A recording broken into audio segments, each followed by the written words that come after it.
Welcome everyone to the month of May's Inspirational Talk. A special welcome to those joining us for the first time. Welcome. And for your benefit, I'll just briefly introduce myself. So I'm Dr. Bernadine Idiwu-Onibukun, and I'm the founder and director of Youth Against Crime, Not Crime Against You. Briefly, it was inspired after the sad death of Samuel Ogunro, aged 17 years, in June 2010.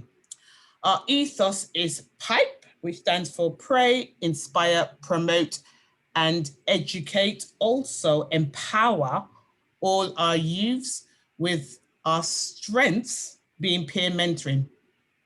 Last year, we celebrated our 10-year anniversary with a magazine designed by the youth for the youth, and other activities, including youth presenting nearly every week for the month, and also a meeting with our police commissioner, Cressida Dick. We are not funded by any organizations. We are only going thanks to the generosity of our volunteers, and in some cases, donations by the church. We have our charity account details on the flyer if you wish to donate. We are always recruiting volunteers for mentoring. So for the first thing to do, if you'd like to join us as a mentor or you'd like to be mentored, contact us via the email address, again on the flyer, and we will organize an informal chat. Specifically, those who would like to act as a mentor, we will enable or organize an interview, an informal interview actually, interview committee. Then we will request your CV, and then we'll conduct a DBS. So mentoring is currently being conducted online. Now that's enough for now. We have our website, www.YACnCAY.com. I'll put it on the in the chat box for you to have a look. And to continue, we always organize a short prayer at the start of our inspirational talks. I appreciate not everybody here may be a Christian. If you do not want to participate, you may just want to put your volume down or something. Nothing much for you to do otherwise. And so now I will ask our lovely Emma to do the opening prayer, and then I will swiftly pass on to our amazing interviewer, host, etc., Lenaine, who is one of our amazing youth ambassadors for the charity. So that's enough from me. Over to you, Emma. In the name of the Father, Son, Holy Spirit. Amen. Dear God, thank you for this beautiful day you have given me and all the people around me on this meeting. Thank you for giving me a chance and all the people in this meeting to see this day. We pray that you guide and protect us throughout the day and help us to grow in unity and love and to excel in everything we put our heart and minds to. Dear Lord Jesus, guide us to our destination wherever we may go, and bring us back home safely in everything we may do.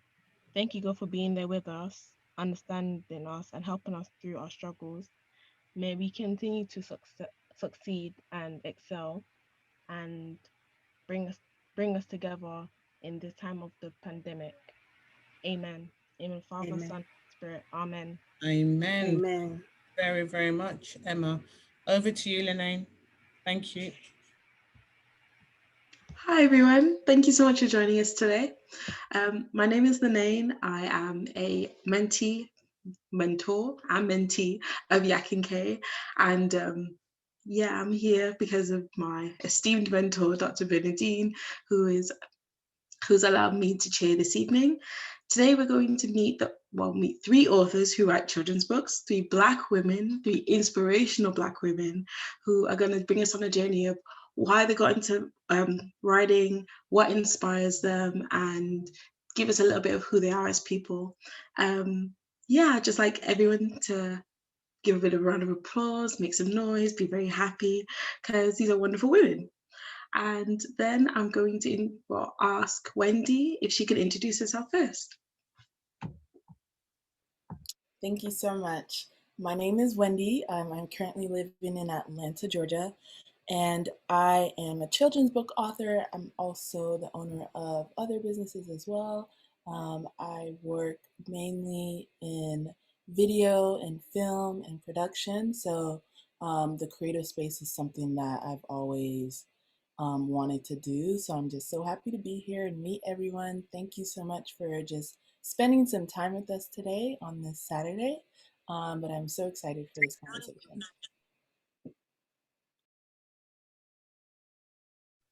Awesome.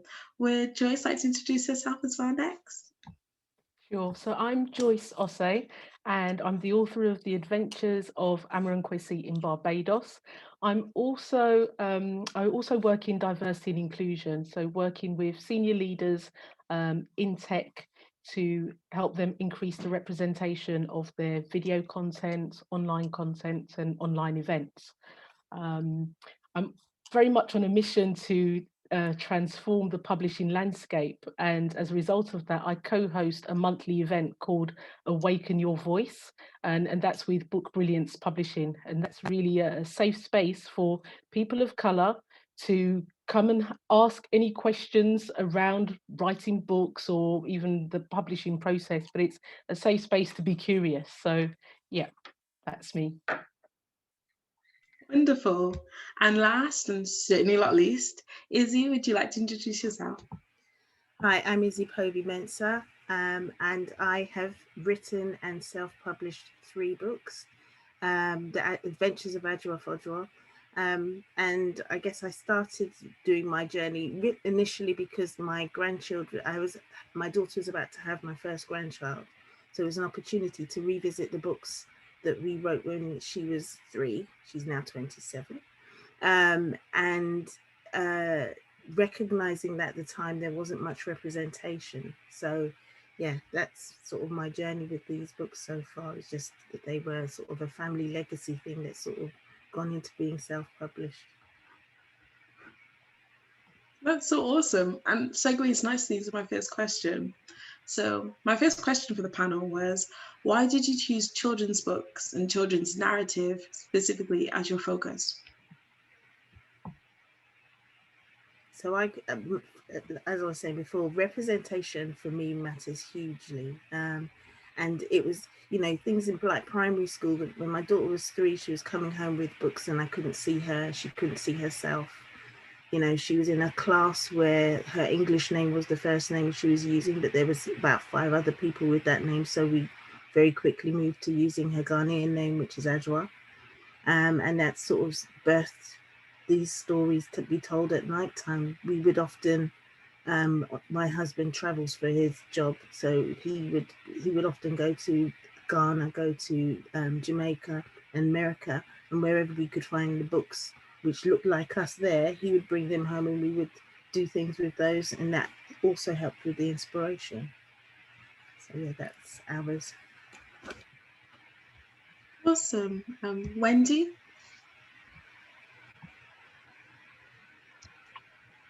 For me, just growing up, I was very aware of what I was watching at a young age on TV, what they looked like, what they felt like, what they represented. I just remember watching like a lot of cartoons on TV and just felt like some of the characters were represented in a way where I didn't like. And I started from a very young age building like a sensitivity to the pattern of how certain Black little girls were being shown in cartoons and films. So from then, I think because I had transitioned from a young age from Nigeria to the States, I was able to see those differences very quickly because I moved into a predominantly white space. So my goal was going back to my childhood of moving to the US. I created a book called The Adventures of Olufunmilayo and Her Magic Lunchbox. And Olufunmilayo is one of my many Yoruba names. And so I kind of wanted to go back to me as a kid and my experience, because it was a very unique one, trying to come to a country I had no idea. It was a very new concept to me. So going from a place where everyone looked like me to a place where no one looked like me. So going back and like reliving that memory and creating a book, where there was something relatable. I think about Anthony Bourdain a lot when he created the show where he would go around the world, try different food.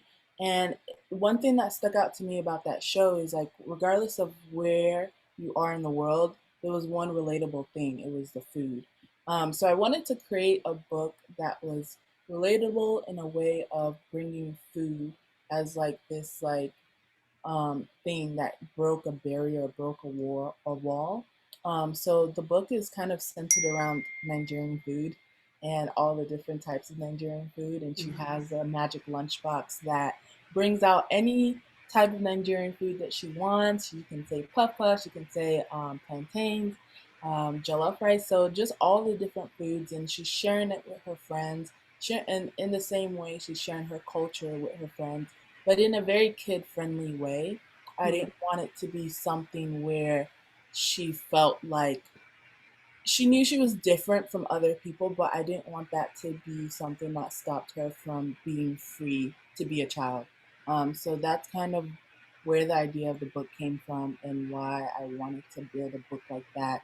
Because funny enough, all of my immigrant friends have the exact same story. My Indian friends, all of them have the exact same story about just transitioning, and that being their food being something that they were self-conscious of because it smelled different, and all the teachers and the students are asking them questions. Like, I brought my food to lunch every single day, and every kid like, what's that? And I would explain it to them at a very young age. So it was just very interesting. So I kind of wanted to put that in a book somewhere, and people from all over the world, a lot of my immigrant friends had the like they were able to relate to that so much. That's wonderful and really relatable for me. I'm not a child anymore, but Yeah. I definitely resonate with that, with the idea of bringing food and that uncomfortable conversation around food and culture. Yeah. Last but certainly not least, Joyce, what were your inspirations for writing children's fiction? Why? Yeah, so mine, it started 10 years ago when I was on maternity leave. I was pregnant with my son. And at that time, I would read lots of stories to my daughter during the summer holidays. It was also the summer of the London riots, actually. So I'd read lots of stories to her. And then after a while, the penny dropped that actually none of the characters looked like her. And so I was like, oh, wouldn't it be good if somebody could actually write a story with like some Black characters? But at that time, I never knew that person would be me because, my day job was in business development and I was on maternity leave, and that was completely not on my radar. So it wasn't until fast forward 4 years later, I started working in a different space. So it was in the diversity and inclusion space. And I was working at a gender diversity company when I came across a report which talked about some of the things that impact a woman's career in terms of career progression. And one of the things that stuck out for me was around role models. So if a woman worked in an organization where she didn't see anyone senior that looked like her, she wouldn't think it would be possible. And in that moment, I then got the answer to the question I'd asked myself 4 years prior, why don't any of the characters look like my daughter? And for me, it was around role modeling. And then I realized that I'd sort of identified a gap, that there was this lack of role models in children's stories. And I kind of let that fester for quite a few years and didn't do anything about it. And it wasn't until 2016 when I left the corporate world and started working for myself, it just freed up some space in my mind to be creative. And my husband said, look, Joyce, you've talked about writing a book. This is your ideal time. Now just get going. And so I just thought, where would I start? And I thought, don't get too clever. Start with what you have in your hands. So I decided to tap into my Barbadian and Ghanaian heritage, and I gave the characters Ghanaian names because I remember as a child, you know, I was embarrassed to be called by a Ghanaian name when my grandparents or mum would pick me up. And I thought, actually, put that out there and put it in a book. So if there's any other children called YACnCAY or anything else, they can feel proud and be able to identify with that. And so that's where it started. And similar to Wendy, food is in the book as well, because it's such a great unifier. The kids from the UK go to Barbados on an adventure and they explore the culture and connect with the other children through their food and through sport. And so, yeah, that was where it started for me. Oh, that's awesome. That's really amazing. It's really interesting that you've all kind of picked up food as a common element, despite being different women, having different experiences, being in different roles, different countries. That's so interesting. And it leads quite nicely into my next question. Like we hear a lot about Black girl magic or Black boy joy, and they're not just concepts, they're social media hashtags, they're kind of social campaigns. We see that a lot. Do you think that that social desire to see Blackness and Black people almost benignly in everyday activities, doing things that everyone does, kind of has fed into your writing, into your ideas, into your creative process? Back to you, Joyce. What would be your thoughts? Yeah, I think certainly I wanted to create a book where children that looked like my daughter could see themselves, and that would be normal. But also children that don't look like her could be curious and want to find out about Barbados or, you know, what breadfruit is. So I wanted to be able to create something which was both aspirational but would also spark curiosity for some children or even parents, because, you know, there's what better way to travel and just experience things through the comfort of your sofa, especially in you know, the past year that we've had. You can go on so many different adventures and learn about different cultures and different ways of being through a book. And I wanted to be able to get that across, certainly in the book that I created as well. Wonderful. And how about you, Izzie? What would your response be to that question?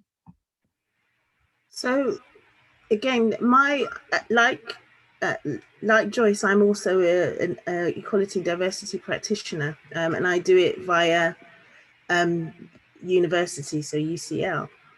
But for my children growing up in London, South London, of Ghanaian heritage, it was really difficult for me to be able to ensure that they were aware of their heritage. So in my books, I include the Dinka symbols, and I include using their Ghanaian names, using her Ghanaian names and everything, and putting it into the context of being brought up in South London as a Ghanaian girl. Because again, like Joyce is saying, then we can't see them. I do think representation matters tremendously, and it really, you know, I grew up with my mum going into the primary school that my children went to and reading every Black History Month, or taking drums in every time she would go to Ghana, or we would go, and I used to do, and I followed in her footsteps, going to read in the school as a governor. And for many of the children, they don't have any indication of anything outside of their own norm until you invite them in. We have things like World Book Day, we have International Day, we get them to dress up and go in. Those are the opportunities, but we don't necessarily, after that's happened, what do you have? You know, so for me, and the key thing about my books is that I do want them in schools, I do want them in libraries, I do want them available so that children can have a different perspective. We've got the Book Trust report that says that, you know, there's only 7% of Black characters in books in the UK, and people would rather read books about animals than Black children. It's a bit of a no-brainer. And I have seen a huge increase in the number of Black authors since lockdown. It's just, how do we get our books recognized by publishers? We end up self-publishing because publishing houses don't see us yet. And I always say yet, because there's always an opportunity for things to happen and change to happen. Thank you for such a nuanced and informed answer. Thank you so much. Wendy, last but certainly not least, what do you think about responses to Black Girl Magic and Black Boy Joy and that social desire for happy Black content? I love happy Black content. Something that's always on my mind is, what would I do if there was not racism? What would I do if there wasn't all these things that happened in the past? Who would I be? And I think one thing that has been stripped away from us, that we don't often think about in the conversation of race, racism, and all this stuff, is just the freedom to be. The freedom just to be us. Like, what do I like to do? Who am I? Like, just those little things that don't revolve around all these other things. And it's like, we have to spend our time discussing race and things like that, and it takes away from our freedom just to be humans. And that's something that's been stripped away from us, and I want to get that back. I want to be in a world where the next generation of children are free from this and can just be themselves and have these big dreams, and basically just have the dream. Like, if the next generation is not thinking about, okay, how can I, if we're the ones that have to fight for them so they can be free, so they don't have to think about, okay, how can I fight this racism and that racism, then they're thinking about, okay, I want to go to the moon, I want to go to Mars, I want to do this. So that's what I want to build when that's why it's so important to reach children at a young age. So that's what I'm focused on, building that joy, that freedom to be, that freedom to think beyond what is right now. So that's so important to me, this whole movement about just children just being children. And that's so important. I think a lot of times we don't get that chance to be children. And I want the next generation to have that joy, to have that peace, to have that freedom that other kids have. That's so beautiful. I love that sentiment. Yeah, I think kind of hoping and moving forward as individuals in the community who are striving for the generation below us to have that childhood that a lot of us didn't have, and to see happiness and light and love and laughter and just be like any other kid is so important. But I do wonder, Izzie made a good point earlier about that responsibility being a community responsibility and self-publishing. And so I wanted to ask, have you all self-published? Have you published through a publishing house or an agency? And how did you find that? Wendy, would you like to go first? Yeah. So for me, it wasn't really, I wanted the freedom. So believe it or not, there's two different ways to go. You can go self-publishing or you can go to a publishing house. And I just wanted the freedom to create something on my own without everyone's input. And I loved being able to pick the illustrator that I wanted. I loved being able to work through the character process of it all. I do think that there is a huge gap in the publishing house and the books that they pick up. I saw the same statistics about like animals. There are more animal children's books than there are Black kids, and it's really sad. But I went the self-publishing route just because I had the freedom to create what I wanted to create. It doesn't mean I won't get, I won't pick up a publishing house later. But for now, self-publishing just gave me the freedom to do what I wanted. But I do think that we need to figure out a way to make our own publishing company. Like through this process, I actually built my own publishing company that I hope to get other Black authors and other people who are immigrants or other races involved in that publishing company as well. Like I always say, I never try to beg someone to accept me. I just create my own thing. So I created Ijabu Publishing. So with the hopes of one day I'll have more people under that publishing company, and just build my own thing and not wait for, these houses to respect us or to even see us. But I know that's happening slowly and surely. But I think we still also need to be moving forward, regardless of what they say or they don't say. Um, I hope that answers your question. Yeah, that was a wonderful answer. I did clap halfway through. I just thought those are words. Izzie, you were excited as I was. What are your thoughts about self-publishing and publishing in the industry? I guess probably mine has been the longest journey, taking nearly 23 years to get them out there. But for exactly what Wendy has said, the importance of the person who does the illustration for you cannot be underestimated, because they actually bring it. For me, it's very personal. So Leanne Armstrong, who did that for me, she brought my children to life in a way that looked like them, felt like them, made my words really real. So I was actually quite emotional every single book, and my children were like, oh, here she goes again, mum's crying. It's that powerful for me. And I think the learning from doing it yourself, you will make the mistakes, you learn from it.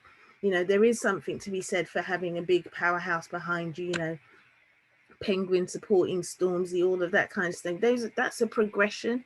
But actually, if you've never been through and had the sort of hardships, the sort of am I doing this correctly, without that learning, you could go off and take your manuscript to somebody and then they turn it into whatever they want to, and it's not authentic to what you wanted to get out in the first place. So I think I agree 110% with Wendy. And I do think, and I do see that there is all the independent Black shops, there's all the it's just, I guess for me, it's just about knowing how to engage, connect, rebuild that community. We are building that community. I mean, even if I go on my Instagram now, I'm associated with so many different bookstores that are either online or trying to set up in publishing houses, and I'm seeing them be really successful. So we may not need that, we may not need the validation of some of the publishing houses that we've traditionally tried to get ourselves into that just don't want us. I'm more concerned about things like not being able to get my book into a library because I'm self-published and they think it's less than. That's probably more my concern than finding a big publishing house now. We like the idea of the advances. That'd be fabulous to then go off and do what you like, but actually there's more power in us doing it ourselves. We can write our books when, how they can be, we can tweak and change and evolve them much better when we're doing it on our own.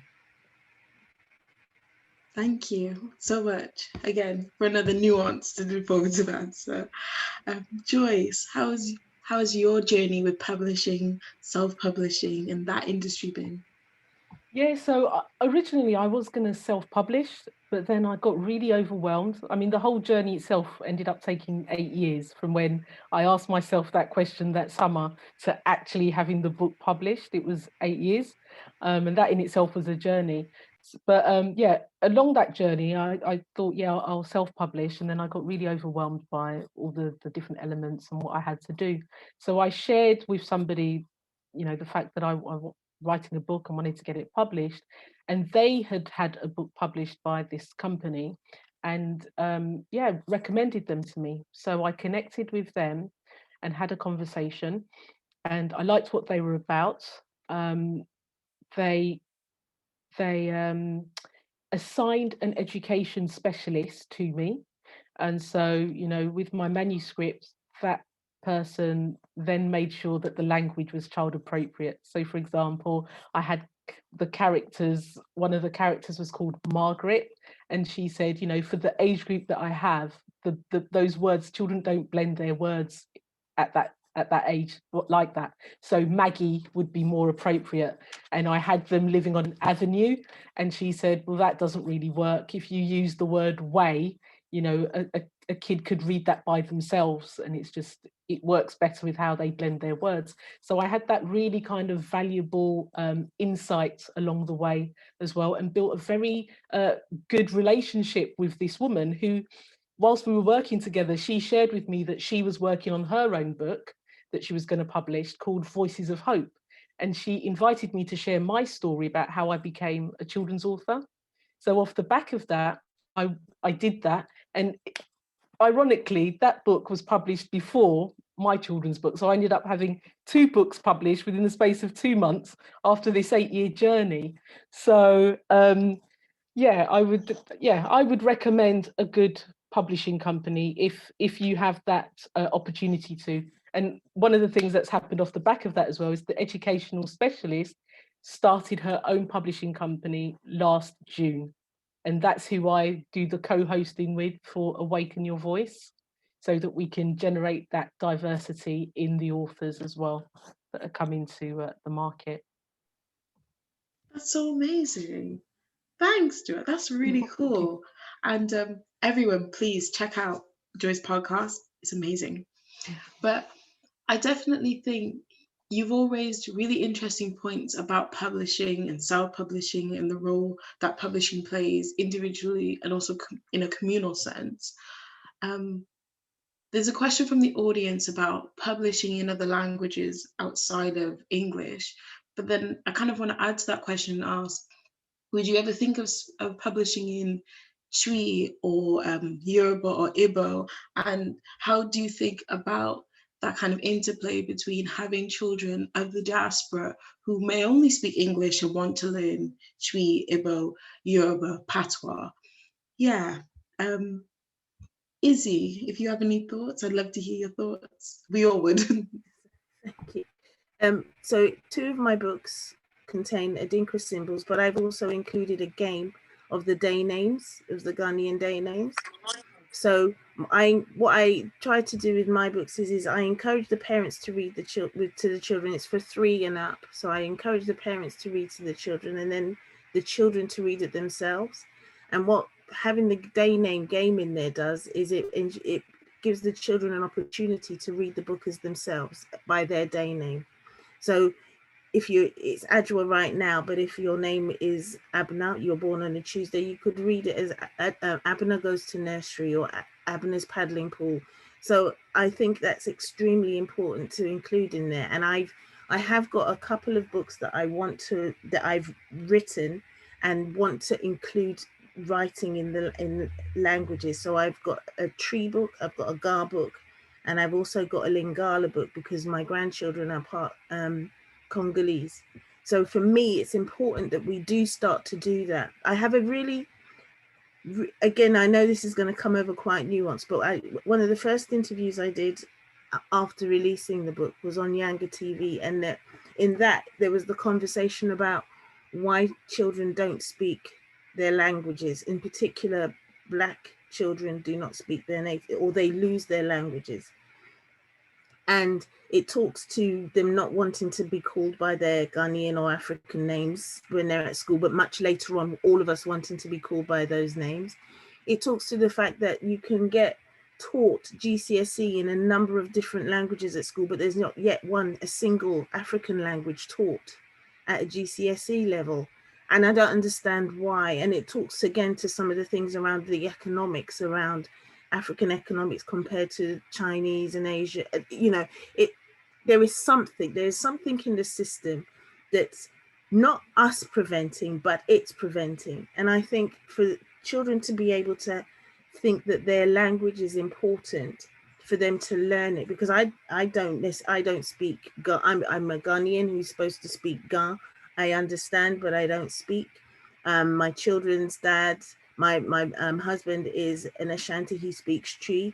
And again, I've picked that up over the years. I understand it, but I don't really speak it unless I'm being sort of being facetious, but it's really been important. I mean, my children will turn around and say to you that it's, you know, they've picked it up, they're learning it, but it would have been really good to have had that real strong structure to be able to have learned it really well. So for me, it's important that we are able to translate these into the different languages. I want to have language books out there that it doesn't always have to be English, especially in our home countries, which seem to think that English is more important than our natural languages. So yeah, that's my very political stance. I love it. I completely agree. I completely understand. And I also think that often I wish I'd been more immersed linguistically. And I'm happy, but I do think I lament for my own brothers and sisters. So having children's books would have been amazing. And in many ways, Joyce, we're very similar. I'm Caribbean as well. Grew up speaking Patois. And I wonder for you, how does language play a part? And do you think often about having, your book says that the children went to Barbados. How does that play into language as well? Yeah, I think that's a great question. I think it would be so powerful to be able to read stories like what we've created in a child's own local language. One of the things that I've definitely observed is, you know, I've been part of like leadership forums, and interestingly enough, we were talking about this morning, is that your power lies in your communication. You know, the things that you say and how you say it are powerful. So if you're walking into, just for example, you're walking into a meeting and you're talking about yourself or your communities in the form of the description ethnic minorities, you can't stand tall in that sense. So language gives you power, but it also, in your local language, enables you to connect closer to your culture. So really and truly, it probably does make sense why it's so why it's been dismantled. Because imagine if you had all these Black people away from their country, so in England or in the US, all speaking their languages and being really connected to the culture, how that would play out. So I would definitely want my books to be printed in other languages, whether it be in Twi, Fancy or Ga, or, you know, yeah, definitely want them to be translated. But I think for me, the first step was having different destinations. So for example, Poland or even Australia, where these kids go, then people can get the understanding of different cultures in that first instance, and then take it up a notch by then having it translated in local languages as well. So very, very powerful. Thank you. And Wendy, how does language play a part? I'm sure it does play a part alongside food. How does it in your writing? I mean, I 100% agree with both of these beautiful women. I was just nodding my head like, yes, like, there's so much I can say about this. Like, I remember I was at the airport years ago when I was in university, and this white woman, she came up to me. She had two young kids, and we were having a conversation, and she was saying how her and her husband are going to Kenya to adopt a child. And I told her I was from Nigeria, that I was an immigrant here in the US. And she asked me, like, is there anything she can do? Like, what is one thing that she can do to make the child feel comfortable? And I looked at her and I said, make sure they know their language. And she looked at me and she was just like, what? Like, she just wasn't expecting me to say that. And I think it really caught her off guard, because it's not something she was thinking about at all. Because for me, I was thinking about that child is going to one day ask where they came from. They're going to one day want to go back home. And the one thing that's going to help them feel comfortable back home is understanding their language. And that, I can't stress how important it is for parents and everyone. Like, if you're going to a different country and you're taking your children, having them understand language is just so important, because they're going to go back home and they're going to almost feel like an outcast in their own country because they don't fully understand the language. And I think using children's books is a great way to introduce them, because that's the best time for children to learn languages. So I think translating into Yoruba, Igbo, and other languages, just having the immigrant population in other countries, I think that's just so important for them to feel connected, because when they do go back home, they're gonna feel like there's something missing. And one thing about being in the diaspora is that you never really feel like maybe truly American or truly British, but then when you go back home, you never really feel truly Nigerian, truly Ghanaian, because of that disconnect. So I think it's very important, and it's the biggest thing that we need to stress. I remember when I first came here to the US, and all the teachers are like, your accent is too thick, we can't understand you. And I'm just like, okay. So that was a big issue here with me as well. So I think we mentioned about just like the economics and the power that has to connect us and to continue to connect us together.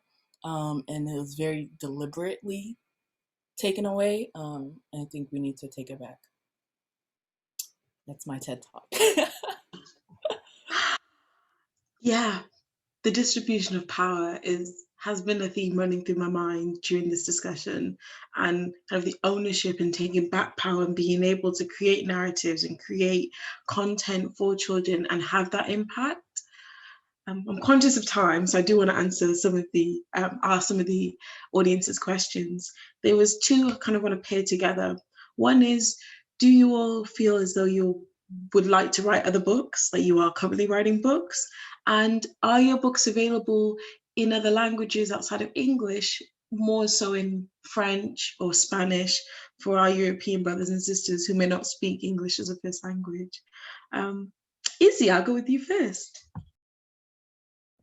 So in terms of different languages, sadly, no, not yet. It is definitely, it's available to buy in different countries if they want to read it in English via Amazon, but it's not yet translated, and that's something I'm working on, definitely. I do think it is important to be able to do that. And also another thing that keeps coming up is actually to be able to be, as an EDI practitioner, if I was to do another genre, it would probably be around equality, diversity, and inclusion. I'm a practitioner, so by that token, what that means for me is that I go into places and I get them to think about where they are, use their data, especially when we're talking about getting people to move into more senior positions, get people to recognize that there are disparities. We talk a lot about in universities about the attainment gap for students who are from Black, Asian, minority ethnic backgrounds, or as I like to call it, the global majority. It's really about changing, getting that power dynamic so that we can be part of the companies are wasting money if they don't have any diverse people at the top, and they're doing the same old, and they're wondering why people are not, they're not progressing. You know, they say that Black people are the biggest consumers, and yet they're not even having enough respect to come and talk to us and want to do to us all the time. So that would be another area I would write a book about or think about writing. But I like writing the children's books because it is an opportunity to talk to positivity. You know, it is an opportunity to engage with children in a way to make sure that we also are looking after their well-being in this space. You know, I've recently done a podcast I used to work in the NHS in a mental health trust doing the similar ED, and I used to work around patient experience. And one of the things that always struck me about that is that we do to people instead of letting them be part of the journey. So I'm very interested in letting children have their voice, being part of the journey, being part of the consultation. You know, it's they are the future. And at the moment, it sometimes like everybody's talking to them, but not including them in the decisions that affect them, that will affect them going forward. We bring them up very multicultural, and then there's a time when they probably get to year 10 at school. That's, if they're lucky, that's when they start recognizing difference. You need to put something in place so that they're able to be strong, continuing with their diversity journey and being open. So yeah, that would be me. Awesome. Definitely. Yeah, definitely the longevity and thinking about ahead and putting things in place. I mean, Joyce, you've possibly done really amazing. You've got a publishing contract, you're making a podcast, you're creating all this media, you're really like pushing the boundaries of what it means to take up space and to hold space. Do you want to continue? Do you want to write more books? Do you currently publish in different languages? And what's your end goal, if you don't mind me asking? Yeah, so for me, I had the vision of having a series of books. So at least 7. So I've said to myself 7 books. And I started book 2 during lockdown, and I'm setting it in Ghana. So the kids are going to go for an adventure in Ghana, and I'm sure jollof rice is going to feature somehow. So I absolutely, definitely want to build on, what I've started and get that momentum going. And I'd love to get the books published in other languages. So, providing accessibility to Black children, or children that are not Black but in Europe, whether France or Spain, etc., to be able to have access to these stories. So yeah, that's where I'm at the moment. Wonderful. Wendy, you have a publishing company. I'm sure you're going to continuously publish. Do you publish in alternative languages? Do you yeah, take the stage. I mean, like everyone else said, like publishing a book, it does take time. So I'm still riding the wave of this first one. Um, Probably gonna do maybe 2 more different types of book, but I'm also very interested in animation. So I'm trying to juggle 2 things right now. I really do want an animation series or movie series, short film eventually. So working on that. And then also I do want to be kind of like the Dr. Seuss. I remember when I was little reading Green Eggs and Ham and all those books. So I want something fun like that. Um, Other plans, I want it to be a brand, like Walt Disney brand. And so we're coming out with other products. We're coming out with just different things kids can have. So it represents them. So yeah, so still working on a lot, but definitely language is going to be one of those things to make it accessible to other people so that culture can spread. One thing that I was really aware of when I moved to the US is just how completely different the conception of Africa is to everyone. I had kids when I was like very young asking me, "Oh, did you see lions and tigers from your bedroom? Did you sleep on trees?" I'm like, "Who told you this? Where are you getting this information from?" So I always see my book and the books that I create in the future is a bridge of the narrative I want to paint of the continent of Africa and what that actually looks like. So that's going to be my next steps, is to bring the continent of Africa to the US in a way where it's not National Geographics and giraffes. So that's what I'm working on right now. That's really fascinating. I don't often think about that sense of reclaiming a narrative and really putting out my narrative and allowing people to understand, to kind of your Africa and your Barbados and your Ghana. And I really like that. And it kind of feeds into a question we've had from the audience about illustrators and finding illustrators who can bring that to life and how that's process been. But I'd also want to ask, because you all have such big aspirations and are putting so much time and effort and resources, would you ever pivot past illustration into animation, as Wendy was saying? What are your thoughts, Joyce? Yes, absolutely. I'd love an animated series. Absolutely, because it just brings the characters to life.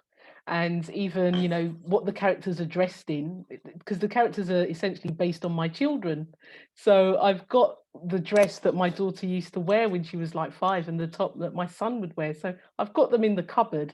And to be able to bring those things to life, whether through merchandise or, you know, so kids can dress up and be these characters, I definitely have that as part of my plan as well, definitely. Once I get the 7 series out of the way, and then get them animated and translated. That's it, done. Oh, wonderful. Izzie, you spoke earlier about your illustrator in particular and really loving their work. How was the process of finding an illustrator? Would you like her to animate? Would you ever think about that as an option? So I my family is a family is extremely creative. So my husband was a journalist. My daughters and my nieces are dancers and used to actually teach dance, and that's how I came to find my illustrator. My eldest niece's best friend, one of her best friends, is an illustrator who happened, you know, this 360 degree of separation. She also happened to have gone to the university that I used to go to and also worked at for a while. And I'd seen some of her illustrations on Instagram and had been blown away by them. And Adwa Goes to Nursery was her first illustrated book. And since then, she's gone on to just bigger and better. She's written her own book. She's actually not able to be in this call because she's selling her cards, which are very much about diversity, all diversity. Her name's Lenaine Creative. Please look her up. She is phenomenal. And we had a conversation, she just got it. And the reason it probably took me so long is that I did find somebody many, many, many years ago, really early on. And then she even drafted some sketches and she disappeared, and then I couldn't find her again. And so yeah, I was just really, really fortunate that my niece had this brilliant friend who's a huge, and I've just watched her blossom so much. She's probably on her 7th or 8th book since doing Adwa Goes to Nursery. She's illustrated all of mine. And I think it really is important that there is a relationship there. Would I love to do animation? Yes. How do I get it? Sign me up. I have no drawing skills. I can sew, I can make jewelry, I can do the writing of the books, but I can't draw for toffee. And I think I really love the idea that we have Jojo and Gran that's on the CBeebies. That's actually just won awards. I've got a friend who's one of the voiceover characters in that. It's so important that we are able to have the representation on TV. And you know, everybody loved Peppa Pig, but why couldn't we have a little black girl or a black boy instead? Why would you pay £9 million for a pig when you wouldn't? You know, I'm not trying to be political about it, but I just think there is so much richness in our cultures and our heritages. You know, we had Rasta Mouse for a minute, and whether you liked it, whether you didn't like it, it was fun because it was there. We're suffering the same thing that we had with TV for our children still, and we're in 2020. So whilst the diversity on TV for adult styles has really grown and flourished, I'm really surprised that we've only got things like Jojo Gran and the Hair Story, the Disney short, you know, and we've got Soul. Yes, you know, it's happening, but it's taking its time. And I think, you know, we need to find all of our animators, our Wendy's out there, who can help us to get to this next stage, because it's unlimited. I think there's so much opportunity. It's just unlimited. And like everybody's saying, I don't necessarily know that I will stop coming up with the ideas with the books, but the time to publish them is all that I really need. And actually, when you're doing a full-time job and you're trying to do this on the side, it makes it even longer. So at some point I might have to make the money and give up and stick to just writing. I'd love to do that more. Thank you. That's really interesting. Wendy, illustrating. How have you found finding an illustrator, possibly pivoting, not possibly pivoting to animation, and thinking of kind of long-term creative aspirations and goals for your work? Yeah, so a lot of people come up to me and ask me about illustrators, finding an illustrator. My process was really long because I was very picky about everything from the skin color to the nose to the lips to Mm-hmm. the hair, to the outfit. And I interviewed a lot of illustrators, and there were some where, you know, I didn't want them to feel like I was wasting their time, so I said, hey, I would pay you for a character sketch. So I did that with illustrators all over. And funny enough, I unlike some other people, I just went on faith and looked for illustrators on Instagram. I looked at their hashtags, I looked at their work Mm-hmm. that they've already done. There was one illustrator who lived in Egypt, and I contacted her on Instagram. I told her about the concept of the book. I told her to create a character concept, and it was so beautiful. Oh my goodness.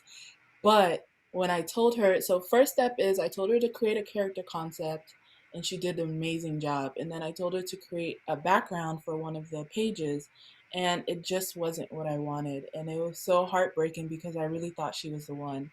So it's kind of like interviewing, Yeah. you know, a partner or, you know, something like that. So it's hard because you really have to stick to your intuition about that, because you don't want to waste time and money. So when you're looking for an illustrator, make sure you don't jump the gun and say, oh, you're hired. I saw you do this. Make sure they go through your characters, your main characters, and then make sure they do a background for you, because everyone that can do a character can't do a background. So those were two important things that I needed. So it took me a few months I actually finished the book with one illustrator, and I looked at everything after it was done and I was like, I hate this. So I redid the whole book with another illustrator. So it wasn't like the other one was bad, but it just wasn't what I wanted. So it's really important to just take your time with that step of finding an illustrator and make sure you're interviewing them and you're going through the process. Um, and long-term goal, yeah, just a lot of series, a lot of more content coming out. I just love feedback from, I gave this to one of my friends who has a daughter, and I think her and her family, she took her daughter to a restaurant, and the daughter didn't like the food, and she was like, I want some of Olufumilayo's food. And I was just like, oh my God. And it just speaks to how impressionable these children are. And it's just crazy. Like, just like, she thinks every Nigerian food now comes from Olufunmilayo. And it's just so beautiful. And those are the little stories that I love when people share, because it makes everything I'm doing worth it. And I can know, like, this is working. Like, what we're doing is working, and it's creating an impact on children. It's so wonderful meeting women who care so much about the community, who are really trying to give back and make the difference in every child's life, no matter how big, no matter how small. That's truly is aspirational. I love that. My next question is a pairing of two audience questions again, and it's a bit of a meditation on Izzie's earlier point about libraries. So I wanted to ask you as the panel, the realities of getting into a library, has that been easy? Has that been hard? And then what has the financial realities of publishing been for you personally? Have you been able to turn a profit? Have you not? Is it a passion piece, a full-time job? Joyce, I'd love to hear your thoughts. Yeah, so in terms of coming back regarding the library piece, my book's not in the library as yet. And it's not something I've pursued actively. Before lockdown, I was looking at doing an event at my local library as well, because they had a writers' festival in my area. So I was looking to work with the library for that. And then obviously everything happened last year, so it was all kind of put on hold. And what was your other question? Oh, so yeah, I mean, in terms of having the book published and everything, I wouldn't say that I was a J.K. Rowling. You know, I'm far from there, but I'm on that journey. And I think, yes, further down the line, I would want to be able to make it something that does turn a profit. But, you know, it's when you start the journey, you now really understand actually why there aren't as many people of color in publishing, because there are all these different barriers, whether you self-publish or whether you go to a publishing house. It does require significant amounts of money. And so that can be a barrier. But it shouldn't be something that stops you from making your dream come true, because I genuinely believe everybody has at least 3 stories or books in them.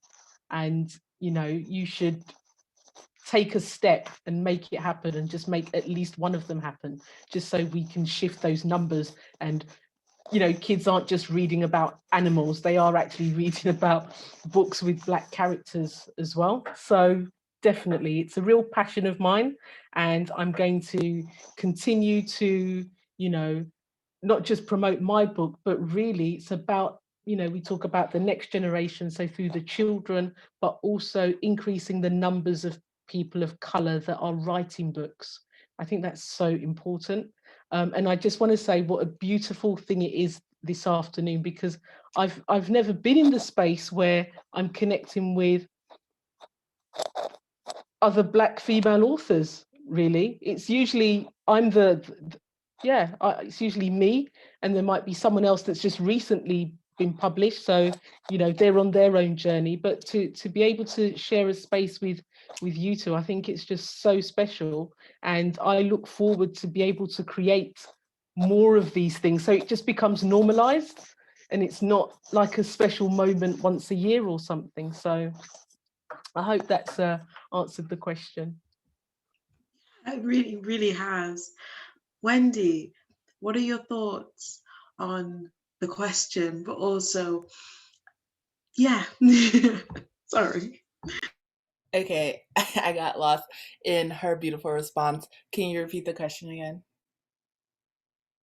Yeah, so the question was about,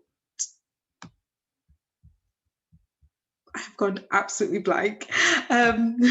Sorry. So it was around the getting the books into libraries. Yes. And yeah. what the publishing process was like. Yeah. And turning a profit. How have you found turning a profit? Has that been easy? Has that been hard? And yeah. Thank you, Joyce. Thank you, because I was just gonna say something about what Joyce said, but okay, so library first. I haven't started reaching out to libraries yet, but it is something that I do want to do. I have gotten contacted by a few independent companies regarding wholesaling, so that's something we're working on right now. But definitely want to be in libraries, but I have not actively been pursuing that route. I have been working on going to different local shops to get books in there, and they have been very receptive about that. So that's something I'm working on as well.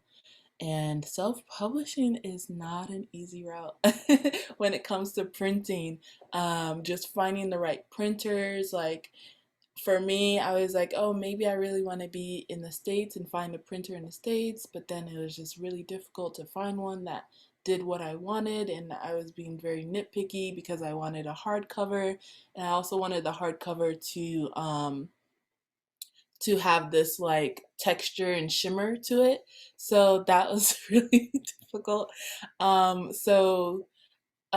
did end up finding a printer who did exactly what I wanted. But also I wanted to be mindful of people outside of the US, because right now I'm shipping directly from my website to people in the US with the hardcover, but I wanted everyone else throughout the world to have access to it. So I did put it on Amazon. There's like a soft cover version. So that's kind of like my way around it right now, so people don't have to pay like crazy shipping fees to get the hardcover. So I put mine on Amazon, and it's the print on demand feature that they have. So that's just my workaround. So this is accessible to everyone all over the world.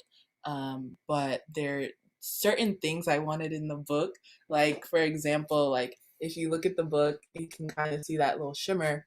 And then here you can see this like first paper. So that was something that I really wanted and I didn't want to give up on. So I had to interview a lot of printing companies to get that. And that was a journey, but you can do it.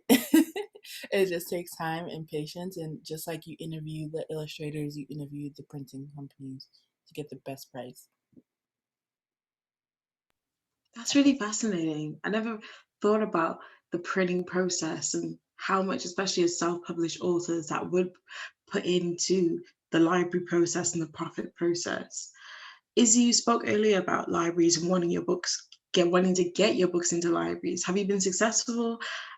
Have you been able to turn a profit and gain more recognition by having them in libraries, or not? So definitely no profit yet. And it's funny because I'm a very patient person. I think for me, profit would be lovely, but I think that for me it really is the importance of actually having it available to people. So I sent it to my local libraries. So I've sent it to 3 local libraries within boroughs that and they've responded actually to me, because I think the first step for me was to actually make sure that my book had an ISBN and it was registered with the British Library, and I did all of the legal requirements, so that even if I've sent a copy for the book, the libraries to put on their bookshelves as to be part of any reading sessions that they have, it's that then they could actually go and stock it themselves. So I've had one of my libraries come back to me and continue to say to me about, if you do any more books, and they particularly liked the Adinkra in it, they particularly liked the way that all the way through the book the heritage is there. So they were like really, really encouraging about continuing that vein. So that's one library. And another library, no engagement, it's not from a published house, so therefore not even an acknowledgement that they'd received them or anything like that. I've also sent to the local schools, so my children's former school, all their former schools that they went to, so I've sent it to the schools again to get it out there. I've done virtual readings because I used to do going to schools as a governor and do reading at Black History Month. So I've used sort of my own community engagement kind of methodologies to try and get this out there. I've had a giveaway so that and funnily enough, a lot of the schools joined the giveaways. A school recently wrote and saying that they're starting their library from scratch, sent the books to them. So I don't have a problem with giving books away if it helps to get to the children, because that's what I'm more interested in. In terms of the publishing journey, like Wendy, it's an absolute, self-publishing is traumatic. I love the journey. I love every single time I get a book sale. My children in my house will tell you can hear me from about three streets away, jumping up and down with excitement. I recently got my books into Waterstones by doing something that, if you're somebody who's published, I'm assuming, Joyce, so I take it back if I'm wrong, but when you have the power behind you, things like that should be easier. But I had to go through a process of being connected to a distributor that Waterstones will only work with them for any orders then to come through to then that company sending the order to me via this Nelson's database. And And so it feels like a bit of a palaver, but actually at the point that I'm getting orders, I'm not going to complain about it. I'd have done what I needed to do to be in that position to be seen. Because I think sometimes as a publisher, I feel very, very, very invisible.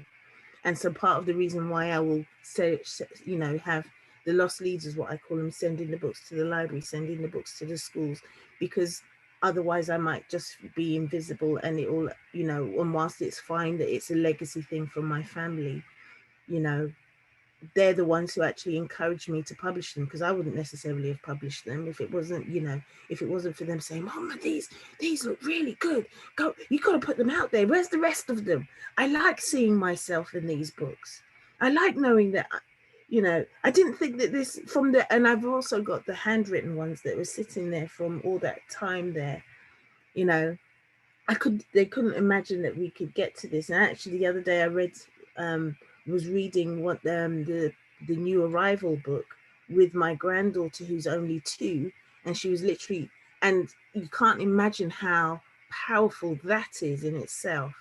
And then thinking about how that's happening in schools, or how that's happening with other children. So the publishing journey is difficult. I may never return a profit, but actually the profit for me is probably that the books are out there in the first place. That's such a wonderful way to kind of bring our session to a close. My last question, and I'm really mindful of time, and thank you all for staying past the time, is where can we find you? Where can we purchase your books, and where can we support you? Wendy, take it away. Yeah, so you can find the books on Amazon. It's called The Adventures of Olufunmilayo. So if you're outside of the United States, you can get the soft cover. If you are in the United States, or if you just want to get the hardcover, it's Wendy Oshifodunrin.com. And I'll type it out in the chat so you guys have it, but you can order the hardcover book on there. Wonderful. Izzie, where can we find you? Where can we support you? Where can we purchase your books? So my books are all soft cover, and they can be bought at Waterstones. They can be bought via Etsy. They can also be bought on Amazon, and I have my own website, afroeclectic.com. And I'll type that in the chat. And my 3 books are Adjoa Goes to Nursery, Adjoa's Paddling Pool, and Adjoa's New Arrival. Wonderful. And last but certainly not least, Joyce, where can we find you? Where can we support you? And where can we purchase your books? You can find me on Facebook and on Instagram, so you can connect with me there. I'm also on LinkedIn and Twitter. I think that's all of the social media platforms bar TikTok. I'm not there yet. You can purchase my books on Etsy if you just look up my name, Joyce Osei, or The Adventures of YACnCAY in Barbados. Yeah, I usually signpost people to Etsy because I can actually write a personal note if you purchase through Etsy, as opposed to if you buy it on Amazon, then that's really done by the publishing company, and I don't really get to be able to personalize it for whoever you're buying it for. Wonderful. Thank you. Thank you all. You've been a wonderful panel. This has been inspirational, aspirational, and just a pleasurable hour and a half. Thank you so much for your time. And thank you all for attending. We really, really appreciate you. And hopefully you'll continue to support YACnCAY and to support these amazing, wonderful authors and everything that they do. Thank you ever so much, Lenaine. I think you would all agree with me that Lenaine has just done something that I have never seen her do before. I think she needs now to think about presenting. She's done a fantastic job, so please all join me by thanking Lenaine. So I'll do that clap thing. Then thank you. Well done, well done. Well done. Thank you. Thank you to the amazing authors. I heard what you said, Joyce, about not being on the platform with other Black females. I actually thought you had. I'm quite surprised. all I wanted to do on this occasion, as we do with our charity, is promote the goodness in our organization, the talent in our organization, the passion. And so hearing that, that's just amazing. And my phone has just been going off with so many messages that this cannot be a one-off. So I've heard people, it will not be a one-off. I will continue this. There is so much to do. Thank you very much. Thank you for all the participants that attended. Thank you for waiting the extra hour. We're very, very grateful over the hours, sorry. It has been recorded. I will be sharing this link for those that would want to go back and listen in. Thank you. So I've got to say thank you to Wendy. Wendy's actually my cousin, for those of you that don't know. Someone I've actually met, and some of my siblings are here meeting their cousin. This is an amazing thing. Now, we're going to end now. We started with prayer. We're going to end with prayer. And one of my trustees, Mr. C, will do the closing prayer for us. Thank you. Thank you everyone for your contribution, actually. As I said, very inspirational. So I'll pray. Thank you, Lord, for this afternoon of inspiration, an afternoon where people have shown that what you've given them, they can use it. You've shown them how they can forge ahead even when there seems to be no way, because you make ways where there are none. So Lord, for everyone who has listened, who hasn't actually embarked on this journey, or any journey at all in life that they want to actually get to, let them tap into today and know that they can, with your help, and focus on their parts.